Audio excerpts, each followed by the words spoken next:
Welcome to Uncensored Conservatism. This is episode 236. We're continuing to look at the Constitutional Convention of 1787. We meet here this morning after much debate on the reports from the committees we have formed. After discussion with many of you on Sunday, it is apparent nothing is going to change. Now, I suggest we take a vote on the report of the Committee of 11 and that we move on. Mr. Jackson informs me the vote is to approve the report as passed by a vote of 5-4, with Massachusetts divided. Mr. Jackson, please read what we have agreed to. The first branch in the first Congress will consist of 65 members divided among the states as recommended by the Committee of 5. The future circumstances of the nation are likely to change, and Congress will have the power to reapportion members of this branch, and the reapportionment will be based on the number of free white inhabitants and 3/5 of Negro slaves, and that reapportionment shall also affect direct taxation. Within 6 years of the Congress first meeting, there will be a census taken, after which reapportionment of seats and direct taxation shall take place, and a census every 10 years thereafter. All bills for raising and spending revenue shall be in the first branch, and the Senate may not amend these bills. Finally, in the Senate, each state will have an equal vote. Well, this stinks to high heaven, but what's done is done. What's next? That the new Congress has all the legislative rights as the Confederate Congress as established under the Articles. As there are no objections, it is approved, and that the new Congress can pass laws in areas where the states are incompetent or when the harmony of the states are disturbed due to the actions of a state or states. Now, I have a problem with this one because I want this term incompetent defined more clearly. We're not talking specifics here. I think we know what is meant anyway. Well, maybe people don't know. How about a committee to spell it out? The suggestion failed by a vote of 5-5. I'm sorry, but the vote we took earlier is bullshit and an embarrassment, and I'm talking about the part about equality in the Senate. The vote was 5-4, which barely passed, and not even a majority of the people here. This causes me much pain and pause. This vote will fester and will be a cancer on our efforts. I cannot see the reason for debate on any other topic at this time, since the foundation of representational government has been destroyed.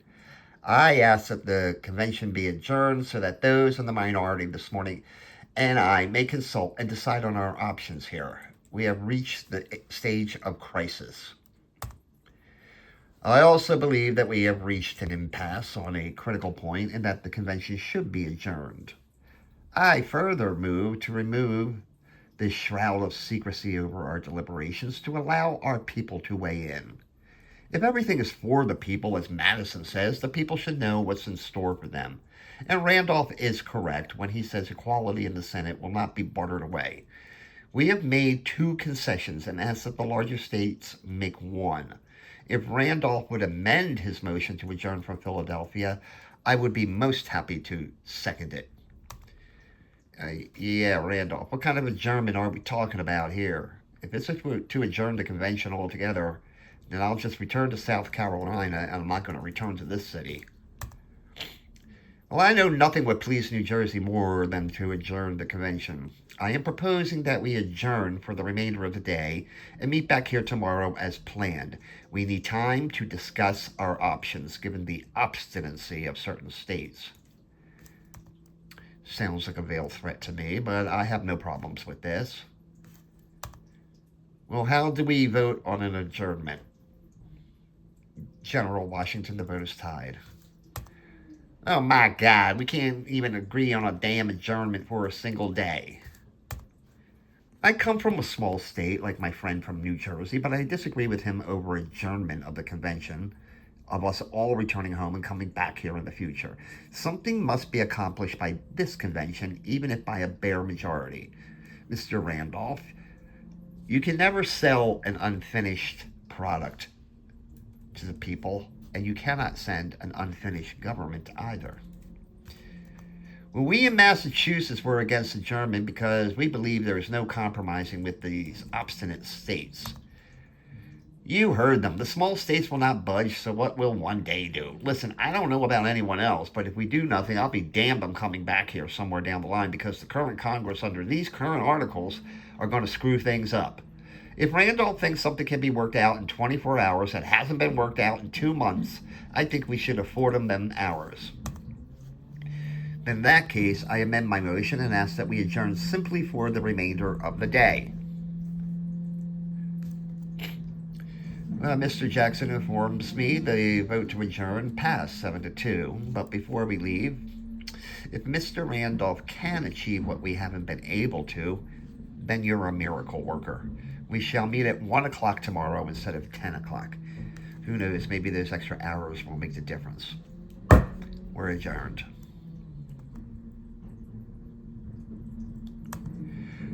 I rise to say that we should reconsider the resolution agreed to yesterday regarding the 2 branches of Congress. I think we've been approaching this the wrong way. Anyone want to second my motion to reopen this issue? Anyone? Yeah, crickets, Morris. Now sit down. We were talking about negating state laws. Now, I don't like the wording. It's just too vague. It should be something like, the national government should only deal with issues of common concern to everyone in the country and not interfere in the internal police powers of a state unless those police powers affect the good of the country. Now, that would clear up some ambiguity. No, not really. States would come up with many internal police powers to obstruct the national government. Then maybe there should be an enumeration of congressional powers, including the power to levy taxes, except direct taxes. So then we're back to what the current Congress does. They establish quotas and then they request the funds. Direct taxes must be considered as an enumerated power. There must be a provision for raising funds for deficiencies in revenue. Sherman's proposal was then defeated, 8-2. Well, I like the wording as it is. Some states are incompetent. I would urge my colleagues not to meddle in the internal affairs of the states. Name one state that can pass a law in the national interest. All right, that clause passes 6-4. Next, whether the national government can negate state laws if they are not in the national interest. If we give Congress clear-cut enumerated powers, then this is unnecessary. I agree. You get rid of a bad or oppressive law by getting rid of the people who passed the law. In operation, then I suppose if we pass a law in Annapolis, we should get the approval of Congress before we enforce that law. This makes no sense. We're talking about the national government here, and they will pass laws for the good of the nation. And those laws may be in conflict with those of the states, but the national law must take precedence. It must be supreme. Sherman seems to put too much trust in state courts, but they'll likely side with their own state. These conflicts should be decided by a national judiciary. Now, in Georgia, their judges are elected every year, and look what happens.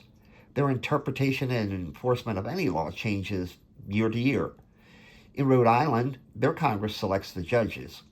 They passed a law that clearly violated their own constitution, and the judges invalidated the law. Their Congress turned around and fired the judges and replaced them with ones who suddenly found no violation. If we delineate the powers clearly, there will be no need for approval by a national Congress.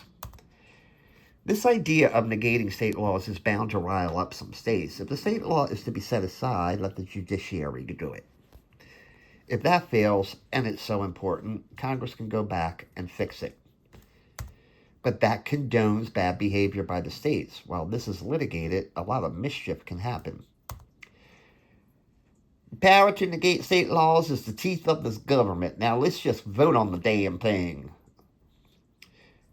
The power of Congress to negate state laws was defeated, 7-3. Then how about this? The laws passed by Congress are the supreme law of the nation, and state courts are bound to uphold that view. I mean, what? No comments? I believe your recommendation just passed. Be quiet and quit while you're ahead. Now about a single executive being chosen by the legislature. Well, there's not going to be any silence on this one. I am firmly against it. It would make this executive a creature of Congress. He should be elected by the people at large. Since they are the only national leader, the people nationally should decide who it is. Now, the vastness of this country is the difficult part of this, but if they can do it in New York, we can do it nationally, and the people will choose someone of recognition. If Congress does it, there will be rivalries and factions will form. In that case, we might as well be the College of Cardinals choosing a pope. We're creating a national government, not choosing a pope.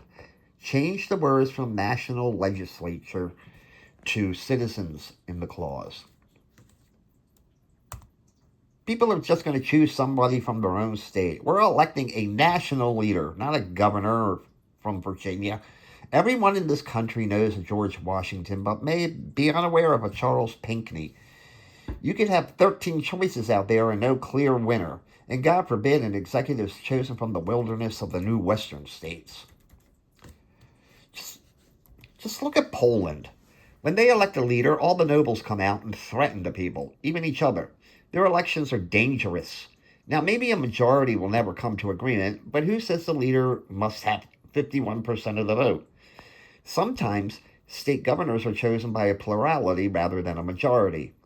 In Massachusetts, if the people cannot decide, then their legislature does. Perhaps that can be done here, but if we leave it exclusively to Congress, they will just be dependent on that Congress. I really can't believe we're debating this again. Direct election of a national leader is open to corruption. You know why? There are a lot of lying and conniving snakes of politicians out there who will distract the people with all sorts of nonsense. They'll be making stupid promises. If Congress is making the laws and this leader executes those laws, the makers of the law should name the executive. People in Virginia are going to choose Washington, and people in Pennsylvania may choose Wilson. If we leave it to Congress, Pinckney, they'll just engage in bargains to choose someone. Dirty deals will be made. As for conniving people, that may be a problem in states and districts, but not in a vast country. A candidate is not going to bribe people in 13 states. Now, up in New York, there are a lot of these conniving people, and they overcome them. If chosen by Congress, they will just become a figurehead. And as for Poland, their diet chooses the leader. The people go about it just for show.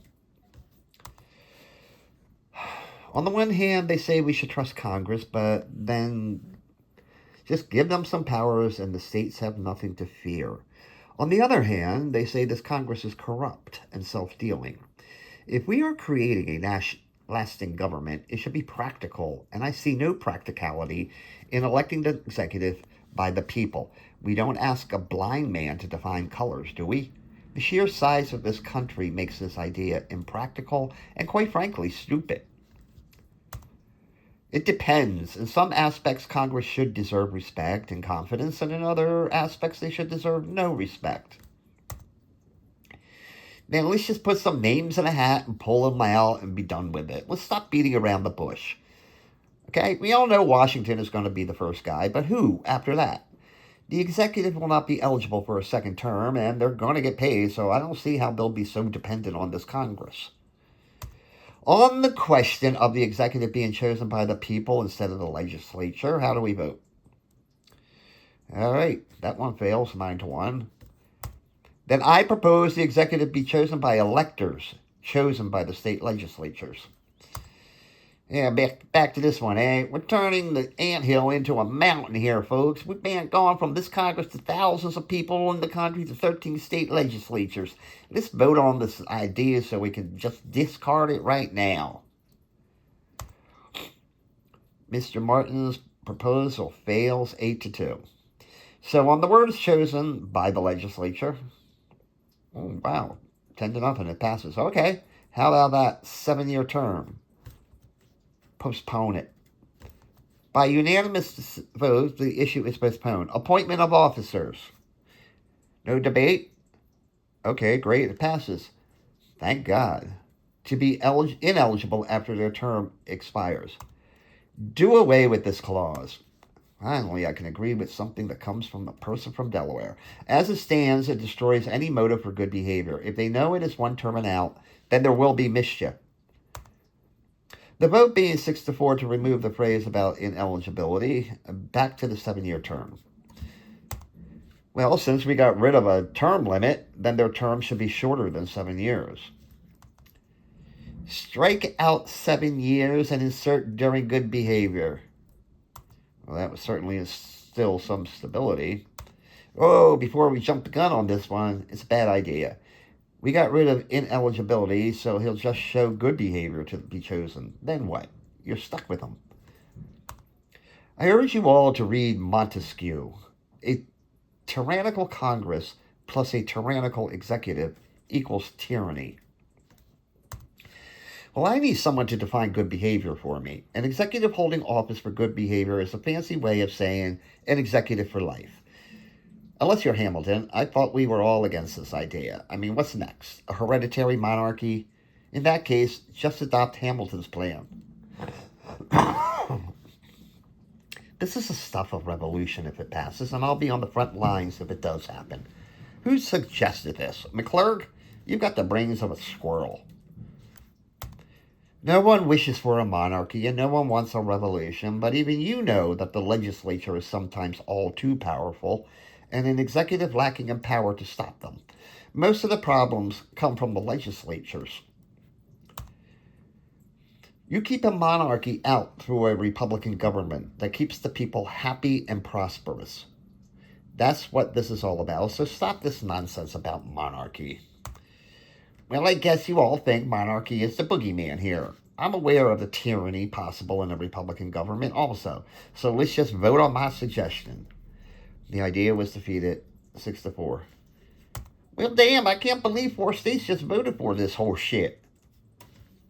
Can we please just vote to strike out the term 7 years? I mean, I gotta go take a pee.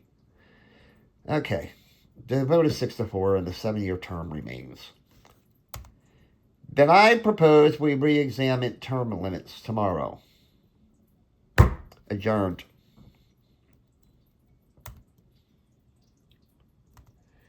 Mr. Morris has a proposal to re-examine term limits on the executive. Yeah, about that. Let's postpone it. We didn't have time to fully think about it. Mr. Jackson informs me the postponement is approved 8-0. But where the hell are New Jersey and Georgia? We have a quorum. On to the next clause. The executive can negate a law passed by Congress. It does not have an agreement by 2/3 of both houses. Really? No objections? All right, moving along. That the judiciary is composed of a supreme tribunal.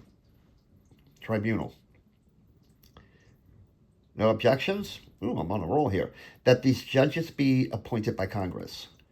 No. Since the Senate is to be smaller and more deliberative, they should make the appointments, or maybe the executive should make the appointments with the advice and consent of the Senate. That's the way it works in my state, and there are no problems. This way, you cut out the more passionate lower branch. Although I would prefer the executive to exclusively make the appointments, I have no problems with Gorham's idea. Well, I have a problem with it. Why are we creating a middleman with the Senate in these appointments? Just because it works in Boston doesn't mean it has to work everywhere. The senators being drawn from the states are in a better position to make these appointments. If, as we fully expect, somebody from Virginia to be the first executive, was to stop them from appointing all Virginians. Choosing judges should be diffused across the spectrum of states, and the senators are the best way to do that. Isn't this Supreme Tribunal supposed to try impeachments? Maybe I'm stupid, but if the executive makes the appointments, then the tribunal is hardly impartial. Character begets character. If the executive is a man of character and virtue, he will look throughout the country to fill the judiciary. Well, I hate to say this, but Mason makes a great point about impeachment. Maybe if the executive makes the appointment and a certain number of senators approve, this would unite the responsibility of the executive with the security of the Senate against the possibility of corruption and bad bargains.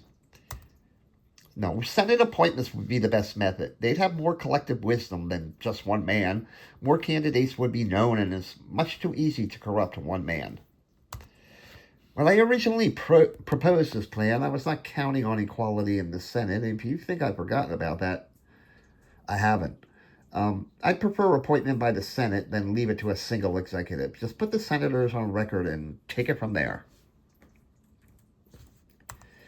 The Senate will be aware of more people, and the executive will simply choose someone from their own state.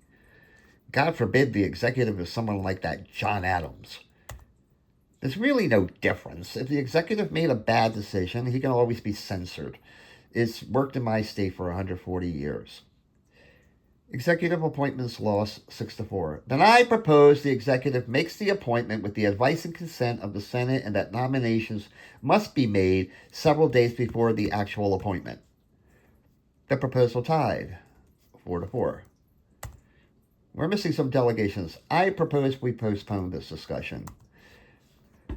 Okay, we agree to postponement of this issue. Next up, that they hold their office during good behavior. All right, no objections. Great. It passes. That their salaries not be increased or decreased. I can't see decreasing their pay, but circumstances may dictate an increase. I don't see how that makes the judiciary dependent on Congress. As more states are added, their workload will also, and they should be paid accordingly. We could just add more judges in that case, Ben. But what if a member of Congress has business pending before a court? The value of money changes as much as a society can change. We must insulate these judges against the periodic passions of the people. Increasing their pay will curry favor with the Congress. The vote prohibiting pay increases is defeated 5-3. Next, the Congress can create inferior courts. Why? Why should we need national courts when state courts can just do the job? Yeah, I agree. They'll just interfere with the state courts. What better way to affect the internal police powers of a state? Except we have national courts now to deal with piracy and such, and they don't interfere with the state courts. State courts are not qualified to deal with national issues and laws, especially if they conflict with a state law. State courts will simply side with their own state. Well, then maybe have these national courts, but first use the state courts. There may be a time when we wish we had these national courts. Let's just vote on it. Okay, the proposal passes 8-0. Regarding the admission of new states, no objections? That passes. For the continuation of the current Congress, leave this part out. Once the Constitution is adopted, they're out. Why should they hang around and screw things up more? There's going to be an interim period before this is adopted. We must have some semblance of a government in that situation. Whoever wrote this clause was clumsy with their wording. It suggests the accumulated debts will be tossed with the old Congress. That would send a bad message to the world. Continuation of the old Congress failed by a 6-3 vote. Well, now look who rolled out of bed and got their asses here, if it ain't old Georgia. We're up to the 16th resolution that a Republican form of government be formed and existing laws should be guaranteed to each state. I find this very wrong. Laws like those in Rogue Island should never be guaranteed. I mean, that state's a mockery. Their political intrigues are well known, and the worst of the people rule their assembly. They've elevated the debtor to saintly status. They redistribute wealth and property. They print worthless money. Now they're abolishing slavery after providing the most ships to bring the slaves here. Calm down, buddy. The clause refers to rebellions and insurrections. If a national government cannot stop a rebellion, it's a sad excuse of a national government. Both parts of the clause are equally important. It should read that the national government will keep the states free of domestic and foreign violence. Just let the states deal with their own rebellions. No, you need to think this through. What if a rebellion spreads from one state to another? Is the national government just supposed to sit around while it festers? You nip it in the bud where it starts. Now, we talked about Rhode Island. As long as their laws exist, they're just words on a piece of paper. Laws can be changed, but once the sword is taken up, then all bets are off. There must be a provision for this, if not for the present, then for the future. Then the clause should read that a Republican form of government is guaranteed to each state, and that each state will be protected against foreign and domestic violence. I agree, and I withdraw my proposal. Without objection, the wording of Mr. Wilson passes. Did anyone notice how crap gets done around here without New Jersey around? Their members still have other obligations. Mr. Dayton has been called to Trenton and their assembly, while Governor Livingston is also in Trenton, obviously. Mr. Houston is ill, and Mr. Patterson was sent to New York. Mr. Brearley remains at home. And what was George's excuse for getting here late? We overslept. Okay, we're adjourned.